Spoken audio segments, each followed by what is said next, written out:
9월 29일입니다. 출애굽기 22장 16절에서 31절까지 말씀, 도덕과 종교에 관한 법률이라는 제목으로 말씀드립니다.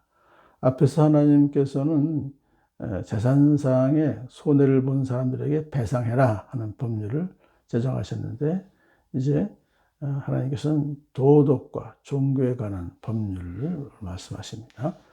어떤 사람이 아직 약혼하지 않는 처녀를 꿰어서 건드리면 그는 반드시 신부의 몸값을 내고 그 여자를 아내로 맞아 들여야 한다. 당연한 거죠. 근데 만약에 그 여자가 약혼한 처녀라면 불가피한 경우를 제외하고선 둘 다 죽여야 된다고 그랬어요.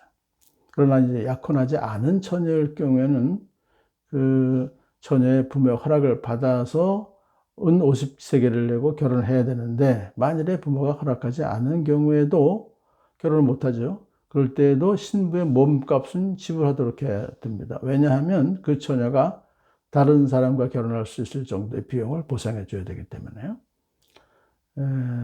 그다음에 사형에 해당하는 세 가지 범죄를 말씀하십니다. 첫 번째로, 마술을 부리는 여자는 살려두어서는 안 된다. 그 이유는 그 여자가 간교하게 하나님의 뜻과 역사를 회피하거나 변경시키려는 그런 시도를 하기 때문에 그렇습니다. 이들은 장래일에 대해서 점을 쳤는데요, 하나님의 사람들로 하여금 영적 무지에 빠지게 만들고 또 하나님을 멀리하는 우상 숭배자가 되도록 해서 하나님의 거룩한 공동체를 죄로 물들게 하는 그런 짓을 했기 때문에 그렇습니다. 두 번째로, 짐승과 교접하는 자는 역시 마찬가지로 사형에 처해야 한다. 수간을 말해요. 이것은 정상적인 성생활에 어긋나는 것이기 때문에 그렇습니다. 이것이 아마 동성애가 좀 더 깊어지면 수간까지 간다고 해요. 이것은 이집트에서 행해졌던 제사의식의 영향을 받은 거예요. 이방인들이 동물을 이용해서 제사를 드렸기 때문에 그렇습니다. 그러니까 이것도 우상숭배에 또한 해당하는 것입니다. 자, 하나님은 거룩하신 분이기 때문에 하나님의 백성들도 거룩한 삶을 살아야 된다 하는 것이죠. 세 번째는, 주 밖에 다른 신에게 제사를 드리는 자는 반드시 없애야 한다. 역시 이것도 하나님께 정면으로 대적하는 행위이기 때문에 그렇습니다. 이 10계명 중 2계명, 우상 숭배에 해당하는 그런 죄이기 때문에요. 역시 하나님께서도 또한 그들이 하나님 앞에서 거룩하고 순결한 삶을 살도록 그렇게 명령하신 것이죠. 자, 이어서 이제 하나님은 힘없고 소외된 사람들을 배려하라는 명령을 내리십니다. 너희는 너희에게 몸부쳐 사는 나그네를 학대하거나 억압해서는 안 된다. 너희도 이집트 땅에서 몸부쳐 살던 나그네였다. 너희들이 과거에 그 참 신세를 생각해라 이거죠. 나그네는 가족이나 직업도 없었고 때로는 국적도 없이 떠돌아다니는 불쌍한 자들이죠. 그래서 이스라엘 백성들도 하나님 앞에서 큰 사랑의 빚을 진 민족이기 때문에, 그래서 또한 사랑의 빚을 이방인에게 갚도록 하신 하나님의 그 뜻이 있습니다. 자, 너희는 과부나 고아를 괴롭히면 안 된다. 너희가 그들을 괴롭혀서 그들이 나에게 부르짖으면 나는 반드시 그들의 부르짖음을 들어주겠다. 나는 분노를 터뜨려서 너희를 칼로 죽이겠다. 와, 굉장히 아주 과부와 고아에 대해서 특별한 관심을 보이신 하나님을 만날 수 있어요. 그 당시에 참 과부장적인 사회였기 때문에 과부나 고아들은 도시 외곽지대에서 살았어요. 그러니까 항상 외부의 위험에 노출되어 있었습니다. 그래서 특별한 보호가 필요했다는 것입니다.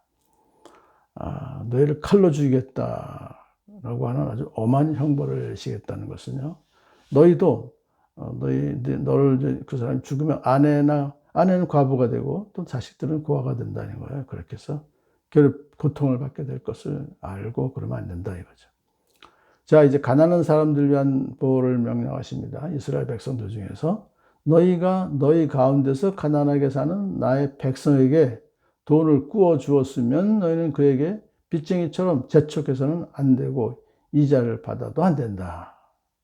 빚 독촉하지 말라 이거예요. 이자도 받지 말라 이거예요. 아주 파격적인 그런 법률이죠. 왜냐하면 그 가난한 이웃도 자기와 같이 하나님의 백성들이기 때문에 그들의 가족같이 대해줘야 한다는 거예요. 그러므로 이스라엘 백성 동족에게 돈을 빌려준 자는 그를 채권자로서의 입장이 아닌 한 가족의 일원으로서 처신해야 된다 하는 것입니다. 또 이런 명령을 하신 또 다른 이유는 절박한 상황에 있는 가난한 자의 약점을 이용해서 부당한 이득을 취하려는 부자들의 횡포가 있었기 때문에 그걸 막기 위한 또한 법률이기도 합니다. 이어서 너희가 정녕 너희 이웃에게 겉옷을 담보로 잡거든, 이웃에게서 겉옷을 담보로 잡거든 해가 지기 전에 그에게 돌려줘야 된다. 왜냐하면 밤에 잘 때 그가 그것을 이불로 사용하기 때문에 그렇습니다. 그가 나에게 부르짖으면 자유로운 나는 들어주지 않을 수 없다. 그러니까 너희는 그 가난한 사람이 추운 밤에 그냥 얼어 죽지 않게 해라. 그런 뜻이죠. 자, 그러므로 이 이스라엘 백성은 연약한 자들과의 경제적 상호 배려, 거래 속에서 잊지 말아야 할 것이 있습니다. 그건 바로 상대방이 나와 똑같은 하나님의 백성이라는 것과 그렇기 때문에 결코 그들의 유익을 간과해서는 안 된다. 그런 것을 잊지 말라는 것이죠. 자, 이제서 하나님께서는 이제 하나님의 백성으로서의 필수적으로 이행해야 될 종교적인 의무를 명시합니다. 너희는 하나님께 욕되는 말을 하거나 너희의 지도자를 저주하지 못한다. 이것은 다 하나님을 경시하는 행위이기 때문에 하지 못하게 하는 것입니다. 소득의 일부를 하나님께 이제 제물로 바치고 또한 마다들을 바쳐야 된다. 그랬어요. 이 마다들은 하나님의 것이기 때문에 바쳐야 된다. 그런 것이죠. 하나님께서는 이 소득의 일부를 바치라고 하신 것은 땅의 주인으로서 모든 농사를 짓도록 다 하나님께서 해주시기 때문에 백성들은 추수한 후에 하나님께 감사드리는 그런 제물로 바치는 것이 마땅하다. 또한 이 장자도 마찬가지로 하나님께 드려야 된다. 하나님 것이기 때문에. 그런데 이것은 뭐 바친다고 해서 죽이는 것이 아니라 의식을 통해서 이제 속전을 바치면 되는 거예요. 소나 양의 초태생도 하나님의 것이므로 8일 만에 하나님께 바쳐야 된다. 8일이 되면은 이제 소나 양도 제대로 된 그 형태를 갖추기 때문에요. 그렇게 바쳐야 된다. 너희는 들에서 맹수에게 찢겨서 죽은 짐승의 고기를 먹어서는 안 된다. 왜냐하면 그 부정한 음식이 되기 때문에 그런 것은 개에게나 던져주어라. 이것도 역시 하나님은 거룩하신 분이시기 때문에 당신이 이집트에서 구원하신 하나님의 백성들도 거룩해야 되겠다. 이런 뜻을 그 안에 갖고 있습니다. 오늘도 이 말씀들을 통해서 입법 취지를 우리가 생각하면 하나님의 백성으로서의 의무입니다. 그래서 이웃을 항상 돌보고 가난한 자를 특히 고아나 과부를 특별히 우리가 참 관심을 가지고 사랑하며 그리고 하나님에 관한 그 종교법 이것을 또한 성실히 이행하며 살아가는 복된 저와 여러분 되기를 소원합니다.